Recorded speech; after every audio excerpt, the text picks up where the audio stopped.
Good morning. Welcome back to Coworking with Iris. It's great to have you today. And today I'm excited to be talking with Drew Jones of Openwork. And I'll let Drew introduce a little bit about himself, but I will say that Drew is on the cutting edge of where coworking can influence the world for the good. And I'm really excited about the concepts that he has. I first started talking with Drew probably about a year ago, and I was at that point really exploring working in both culture development, organizational and culture of development, and co-working. And it just seemed like amazing synergy that I was able to talk to somebody who was a professor focused on organizational culture and development, and was also a co-working pioneer. Like, how amazing is that? So I was really excited to be able to ask Drew to join me for this show. And he's super duper smart, has written several white papers on co-working. And I will turn it over to him now. Good morning, Drew. Morning, Iris. Thank you for having me with you here today. Like you, I became interested in co-working sort of back at the beginning of this whole thing. And it was while I was professor, I teach organizational behavior. At the time, I was living in England, teaching at Lancaster University. And now I teach at Texas State University outside of Austin. But concurrent with all of that work as an academic, I could see this other thing happening, this world of work that seemed so organic and basically better than all of the corporate environments where I was doing my consulting. I would go into these places and it felt like I was going into a cage where people were not allowed to work according to their own rhythms, right? So as you know from the experience in NextSpace, co-working allows people to work autonomously and come and go, and thus their performance is better because, we don't all work best at 9:05 a.m. And so it just hit me that this is the future of work. So I've tried to figure out ways to conduct my research and the books that I've published around it. And I press these themes of autonomy and choice in my classes. And then I've had the fortune to be involved with a couple of co-working spaces and as co-owner and manager of a few of those. So they're parallel tracks, really, but Openwork is our attempt to sort of bring it together and to try to push for, as David calls it, the co-working modality inside companies. And it's a tough sell, it really is. But we're getting traction and we're starting to get a lot of queries about it, even though that's not where our business is right now. Right now, we're more traditional sort of co-working clients who want to repurpose property to increase revenue per square foot and all of those sullied metrics of the real estate industry. But we're hopeful that we'll get there. And we have a whole new program around employee engagement and culture assessment tied to an intervention of a redesign of the space and then tracking, as companies insist, everything has to be trackable through KPIs and all that stuff. So we have a assisted to assist a company in a large change program where co-working is essentially the methodology for doing that. And so We're trying to get the word out there. That's awesome, Drew. Just in case our viewers don't know, tell us a little bit about Openwork, you and David, and what you guys have done together. Take us a little bit through your journey. You formed Conjunctured, Austin's oldest co-working space. In 2014, you closed that down. And in 2015, I believe, you launched Openwork. Tell us a little bit about that journey and why you chose to launch Openwork. And then take us through what what your work is in working with corporate co-working through Openwork. Yeah. Well, first, just to set it all straight, I was not one of the original founders of Conjuncture. That was David and Caesar and John Eric and Dusty. Though I was an early investor, but kind of silent participant in that. I was actually not even living in Austin at the time, but I was a huge fan and supporter. And, it's interesting, I was working on some research for a client at the time into the future of work. And my brother lives in Austin, so I would go and stay. And I was at the first probably 8 or 10 jellies that Dusty started at a coffee shop in Austin. And one day we were sitting there, and we overran the place. There were probably 40 people in this little coffee shop, and the owner was like, "You guys can't keep doing this." And so we were like, "Okay." And Dusty, who really took the lead, said, "Let's get a place." And so talk about the old adage that, start with the community and then build a space. Yeah. Literally, there were like 30 or 40 people who were like, "Okay, let me get my book stack and let's go." So it was but they started it and they ran with it. So that wasn't me at the beginning. I came in several years later when the other guys exited, and they became David's partner. But when we started to wind down Conjunct Street, and we wouldn't have wound down Conjunct Street unless our building had been purchased and the woman wanted to convert it into condos, and it was the cycle of, okay, do we start over in another place? And we considered that. But for the last year we were in business, we got inquiries probably 2 or 3 times a week from people all over the world. Austin's one of these places with conferences and South by Southwest. So people would come in from Nashville, from all over the world, and say, "We're thinking about doing this in our town. Can you give us some advice?" And we found ourselves spending just countless hours advising people on social media strategy, community building, all of the elements that we all sort of take for granted. And we just sat in the back room one day and said, "What if we charged people for this advice?"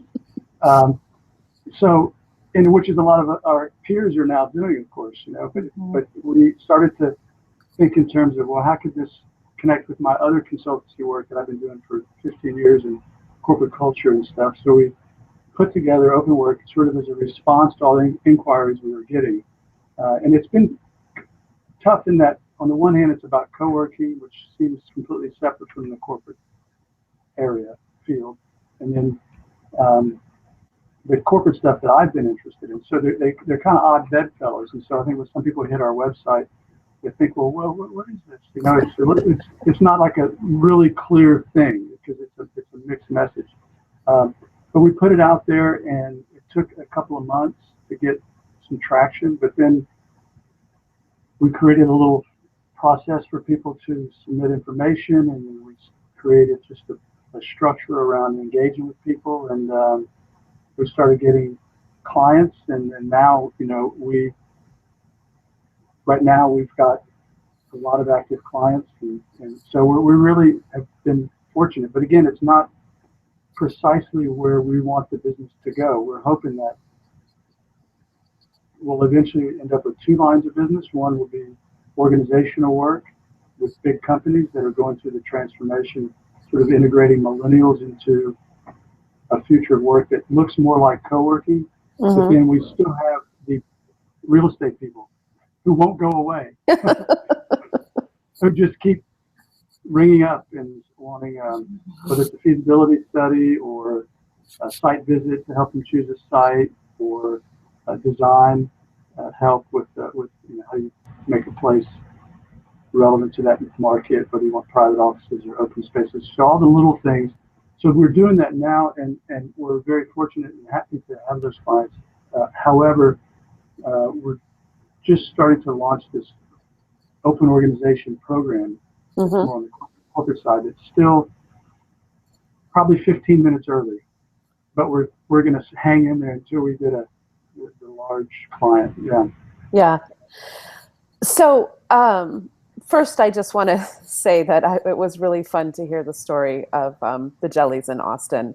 I just it made me laugh because it reminds me of the Wild West of co-working back then, and literally how coffee shops were closing. I don't know if you remember this, but at least in the town that I live in, coffee shops were literally closing off cafes for people with laptops. They were closing over the Edison, the outlets, and making people leave. And it was just such an amazing time because we were like, okay, we'll just send them over to us. We'll take them, Yeah. So thanks for that memory. Moving along, I wanted to ask you about what your thoughts are. I think that it's been pretty typical in the co-working world for people to because people who generally aggregate in co-working spaces tend to be the people who go it alone, and they haven't worked in the co-working or in the corporate world, or they're done with the corporate world. There are several co-working spaces across the world that also house corporations, people from corporations. So the mix is definitely happening. But co-working has been seen as antithetical to the co-working world by some. How do you see the two interacting? Yeah, actually, I've just wrapped up an academic paper on this that will take months before it gets out so anybody can read it, but because it's got to go through all the editing and stuff. But it's called Co-working as Resistance. And I think that there's really, in my view anyway, a couple of phases. In its earliest phase, iteration, what I call phase one, it was folks that were checking out, that were resisting the corporate world. In my research, I found that the average person, I did dozens of interviews in spaces all over as part of the research, and the average was 2 to 3 years of they spent time, relatively young knowledge workers, millennials, some Gen X, but 2 or 3 years in a company, and that was it. They were done. And they either went off as a freelancer or a small startup. That was the majority of the members of Jellies and co-working in those early days. And it was explicitly a rejection of the career arc that was handed to them by their parents, by the dominant society and everything else. They were going it alone. And this is what was so powerful about it as a movement, because you found all these other folks who needed each other. You needed the support of other people, and just the visual of, hey, this is possible. I can get extra projects by being here so my income can be stabilized. I have peers who are going through this. And then the community element, you realize, oh my goodness, somebody said early on, it says, I love co-working because it's a community of my own choosing, as opposed to the company I worked in where the people sucked and I had to be around them because I didn't have any choice. So, but that element of the larger co-working landscape is getting smaller and smaller as far as I can tell. Yeah. And the latest research, I believe that Steve and Karsten put together for Juicy, I don't know the exact figure, but David and I really honed in on this for the corporate work we're trying to do. Something like 37 or 40% of all the new members in 2015 of co-working spaces were company employees whose companies had sponsored them to go be members. That's a huge thing. It's different than where it all started, where there were virtually none. When we first did research at the Hat Factory at Eddie Cadell's place in San Francisco, right? That was a radical thing. It was basically Burning Man West, and it was Burning Man Central, I think. Yeah. He still makes a lot of great videos, but you go now and it's private offices, and the dominant model that we all see, whether it's Industrious or WeWork or whatever. I think WeWork, 15% of their square footage is what we would call co-working. It's just private offices that are glassed in, that give people a feeling of being connected to a community, but actually they're very privately separated from everybody else. And other than the coffee area and the beer, it's more or less like a retreaded Regis than it is we think of as co-working, where the day is shared and the conversations are shared and all of that minutia of people talking about a bad client or the fact that they're about to run out of client work and does anybody have any projects. So the movement as almost an act of resistance, I think, is a minority at this point in the larger scheme of things. And this is why places like Alex's spot in Philly are so vital, because it exudes that original spirit more so than probably any place I know. And the one thing we were proud about Conjuncture is we were very much like, we were small, but we very much were non-corporate. And it's ironic because here we are not trying to work on the corporate side. It really surprised people that was what we were interested in. But the places like Alex's and Susan and Jacob's office nomads, but you could count them on two hands probably that I know of, at least in the states that have that resistance element. Now it's so it's the co-working as a movement, and now we talk about co-working as a business, and they Yeah. really are quite different. Yeah, I refer to them as indie spaces, also as gems of the community, but I really think of them as indie spaces. And I think I agree that the landscape has changed quite a bit, and that I think we really need to make sure that we cultivate as many new indie spaces as we can, as well as really make sure that we preserve the indie spaces that we have for what they bring to the world of co-working, but also the world of work. So does bringing co-working into the corporate workplace mean getting rid of cubicles? What is it that you mean when you're talking about bringing co-working into the corporate workplace? Well, design is part of it. In these indie spaces that we're talking about, there is an openness. It's not all open. There are private offices, there are private meeting rooms, and there are places for people to do what Ginsler talks about, the four modes of work, whether it's private heads down, social collaborative, learning activities, or just completely social activities. Mm-hmm. So a high performance, in the corporate language, a high performance workplace has all those areas, those spaces. So cubicles could be or the private heads down work, but so it's not. I don't think it's necessarily the right question about do you need to just get rid of cubicles. However, they're symbolic of a lack of choice. So it seems that, and we see this a lot of the architectural clients that we're starting to do some work with, Ginsler and companies like that. They get part of this, right? They build beautiful workplaces, and they look a lot like sort of a high-test co-working space because they've got all the open areas and the breakout rooms are just beautifully designed. But the difference is this, and it's space is one thing, but the other is policy, and that is, does the company allow its employees to come and go the way people can and do in co-working? That is, do you have to be there every single day? Do you, do you have the autonomy to work when during the day works best for you? As we know, a lot of software developers and designers, they're nocturnal, right? So their best work is done between 10 p.m. and 4 a.m.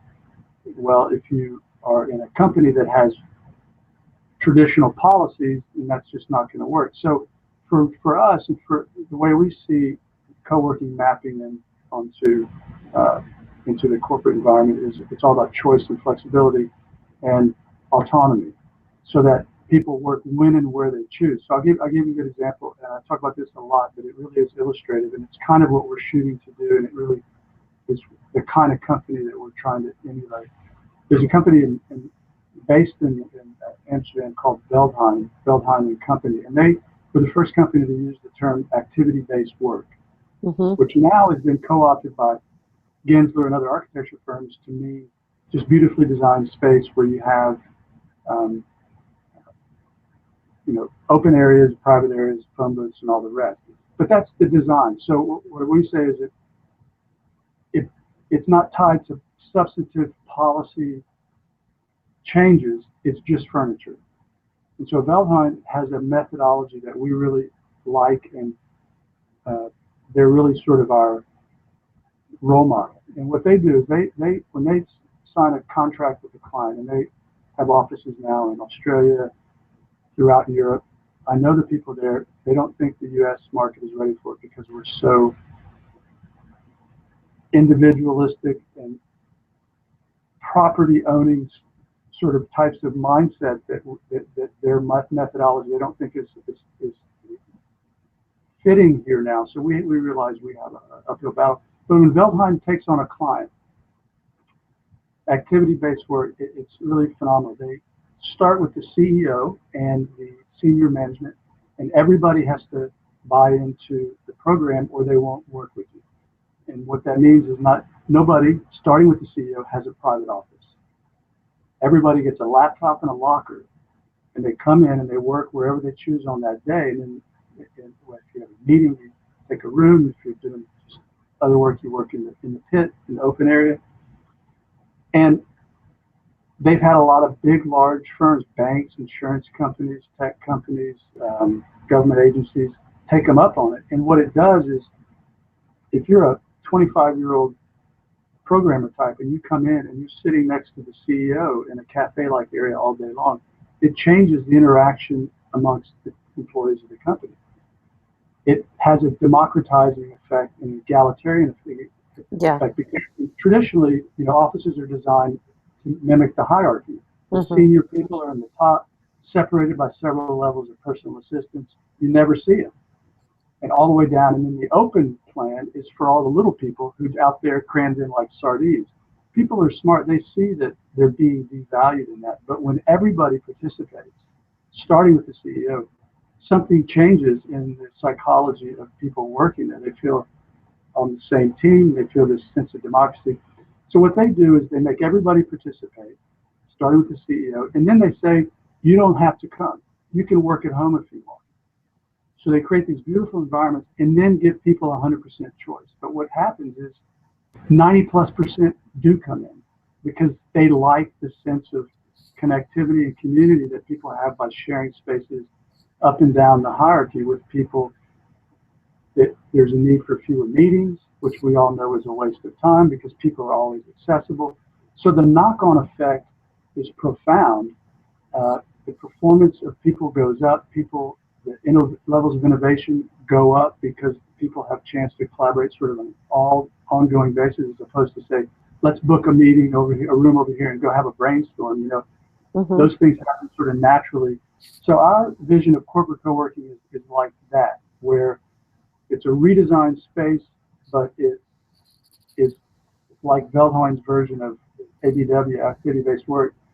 And for us, that's what we call corporate co-working, because in a co-working space, as you know, at least in its early days, everybody who was there on a given day chose to come in. They could have stayed home or gone to the local coffee shop. But that voluntary energy, that discretionary energy in the world of organizational behavior is an enormous thing. Most people, 70% of people in surveys are disengaged from their work. Yeah. They don't like their employer. They don't give a shit about the fate of the company. They just need the benefits or whatever.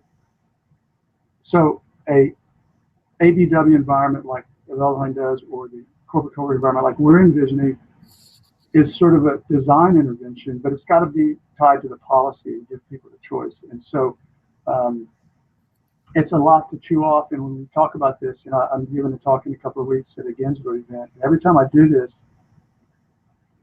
they think, well, the CEO would never go for this, right? And because the CEO is obviously not at this event because they're too important, right? They're not Art Ginsberg. I'm talking about the CEO of the client companies.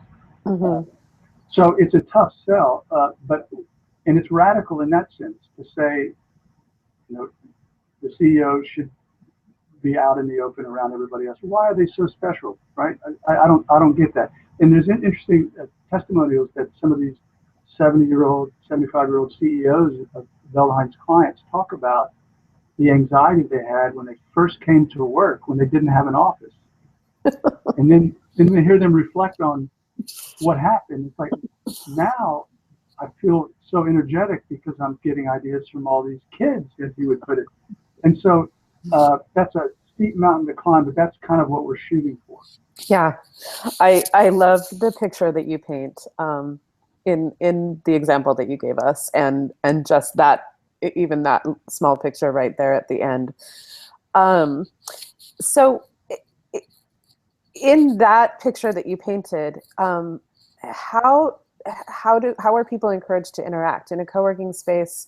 There are people are encouraged to introduce themselves to each other. Some co-working spaces have sort of community norms or ways of encouraging people to take ownership in their community and be part of it, and make sure that they make coffee and give tours and things like that. Many co-working spaces have community managers, and the role of the community manager is to break the ice by having conversations with their members, and then encouraging through that leadership members to have conversations with each other. So how do you see these types of interactions happening in corporate companies? Is there a community manager role? And if so, what would that community manager do in a corporate company? Well, absolutely. So, and then, again, this is an emergent thing, right? The community manager, at this point, community manager in the corporate setting is social media management. It's Yes. managing a community of customers, and it's all an external thing. It has nothing to do with the employee. And as we know, in a shareholder value-driven world, for the most part, and this is quite cynical, but this is what we're up against. Companies talk about how valuable their employees are in their annual reports, but they don't really want to spend much time or money on them. They just want to minimize the cost, which is quite depressing. But as far as how this might work, I mean, if all the employees of a big company, or a majority of them, are addressless, as Feldheim puts it, that is, you come in and you work in different places every day, that would mean that so would some of the HR personnel, right? So what we envision is deputizing some high-level or mid-level HR professional in the company and train that person as a community manager. If they're working out amongst all the staff members anyway, training them in the day-to-day activity of introducing people, making connections, seeing the need for a breakout meeting, finding the space for this group to go over here and do that, bringing in outside speakers that are relevant to stuff that's going on, and all the things that we know that community managers do in co-working. From our perspective, it's a perfect fit. I mean, it's just waiting to happen, because we know from studies of productivity that not all corporate employees are really busy working on stuff all the time. There's a lot of downtime. So tours, whether it's a client coming in, a vendor, so the visitors would be different. They wouldn't be people looking to become members, because people there are not employees, but they would be outsiders, and then somebody like in that position could give those people a tour, bring them to wherever a meeting was going to be, and facilitate those connections, because people won't always naturally reach out and ask people for advice or connect to people, and a community manager sort of creates the norms and almost does it manually until it happens organically, right? So maybe over a period of time, there's less of a need for it within a given company. But we think that there's a great opportunity to add to the job scope of an HR person and include some of these components, and let that person. And there are plenty of extroverted, people-oriented HR professionals who could learn this and probably would really embrace it. Yeah. And, I live in San Francisco, or in the San Francisco Bay Area, and company culture is a very big aspect of the companies here in the Bay Area. And so there are a lot of workshops that you can attend, conferences on building good company culture. And I've attended several over the past several years. And one of the themes that I've noticed is that HR people are now really more gravitating towards culture, basically culture ambassadors. They're losing the title of HR and gaining the title of culture creator, of chief culture officer. So I find that really fascinating, because it's a lot of what we're talking about now, and yet they still also perform a lot of the existing HR duties.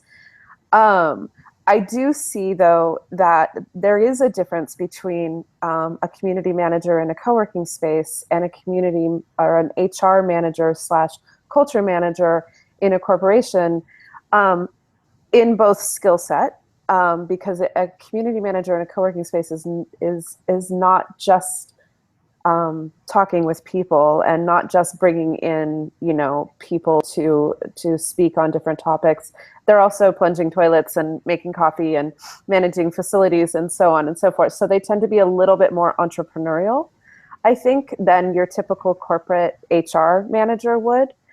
And so I see in this a need for really a new role in a corporation. And I'm curious what you think about that. I see an enhancement of what is currently happening in HR, and also an enhancement in what is happening in culture.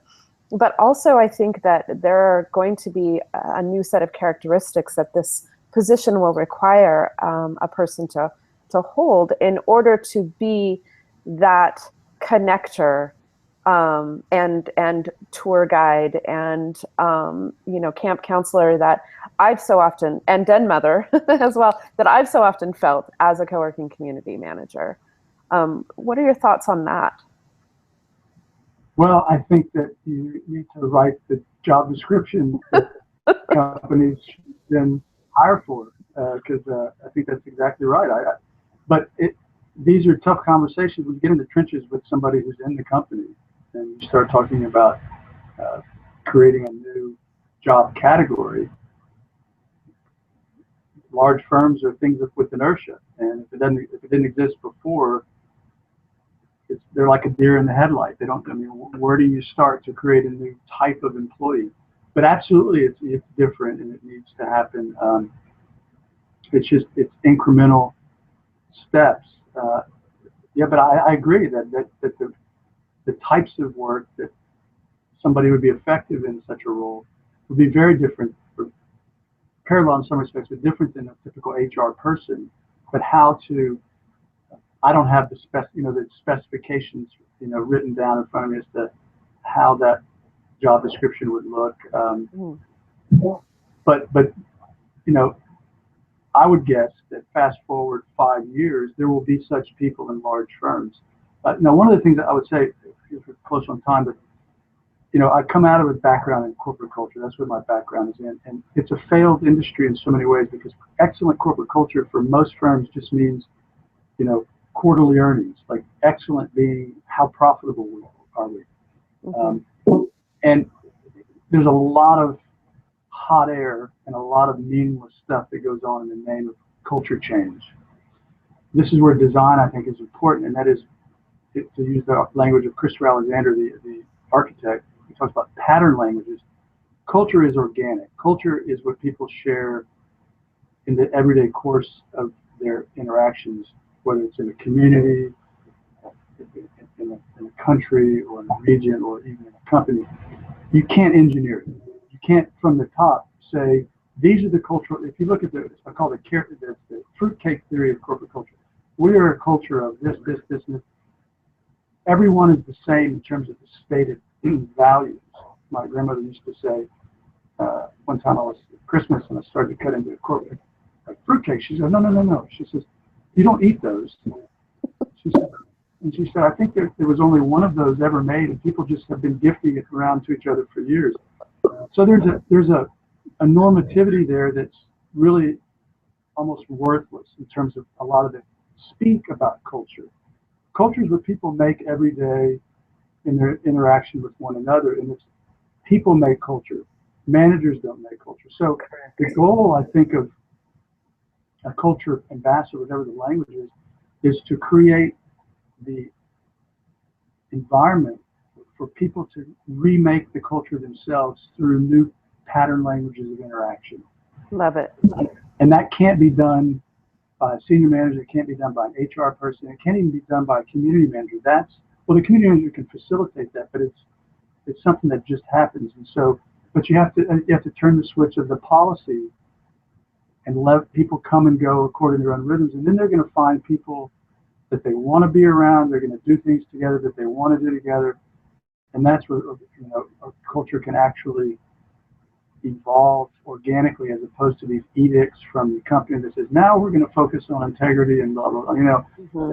It's a scratchy and radical view inside the corporate culture industry, But I've for years written negatively about it because I did it for a long time. Surveys, and this is where we are now, and this is where we want to go, and we're going to move the needle, and blah blah blah. It doesn't work, and this is where it contrasts so greatly with what we see in co-working. It's completely organic. We open the doors, people come, and something happens.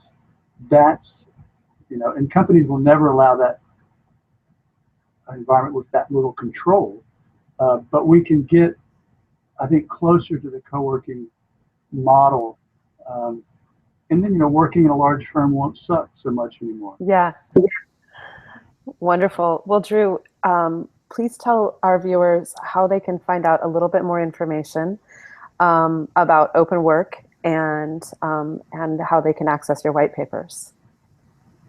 Yeah, so we are at openwork.agency. It's a new extension that people still scratch their head and say, well, it's not .com. No, it's openwork.agency.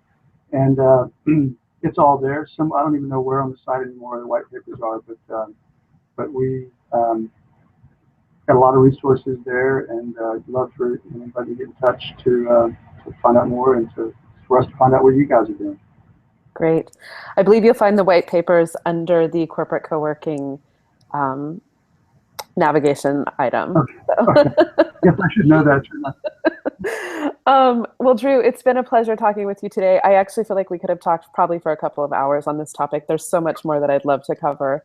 And we will. Yes, and we will. Thank you so much. Thank you so much. Yeah, it's great to talk with you. Take care. Okay, you too. Okay. Bye. And if you are somebody who's curious to learn more about culture and what employees can do in companies to bring more culture, as Drew said, I really think that culture comes from the bottom rather than from the top. Of course, it has to be enhanced by the top. But there's a man named Hung Pham, and he has an amazing story to tell. He has started a movement in corporate culture to build culture from the ground up, employee by employee.